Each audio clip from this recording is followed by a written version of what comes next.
સુરતના કતારગામ પોલીસને સફળતા મળી છે, જેમાં કતારગામ વિસ્તારમાં કરોડપતિ ચોર ઝડપાયો છે। તેમાં 100થી વધુ ચોરીને અંજામ આપનાર આનંદ કરોડપતિની ધરપકડ કરવામાં આવી છે।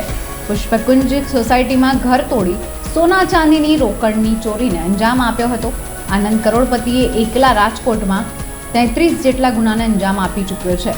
કતારગામ પોલીસે આરોપીની ધરપકડ કરી વધુ તપાસ શરૂ કરી છે।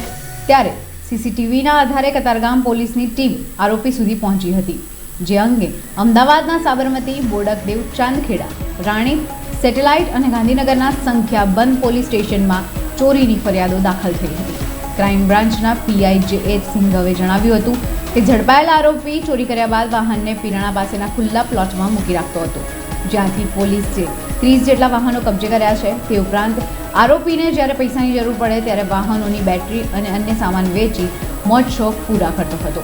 પોલીસ તપાસમાં સામે આવ્યું છે કે આરોપી પાસે અમદાવાદમાં 2 કરોડના 2 ફ્લેટ છે, જેમાં એક ફ્લેટ ભાડે આપ્યો છે। તે ઉપરાંત 3 મહિના જ આરોપીએ 70 એક્ટિવા ચોર્યાની કબૂલાત કરી છે। આરોપીએ અમદાવાદના બગીચા મોલ, બસ સ્ટોપ અને રેલવે સ્ટેશન પાસે ચોરી કરી હોવાની કબૂલાત કરી છે। આરોપી ખાસ કરીને જૂના અને જેના લોક ઘસાઈ ગયા હોય તેવા વાહનોને ટાર્ગેટ કરતો હોવાનું સામે આવ્યું છે।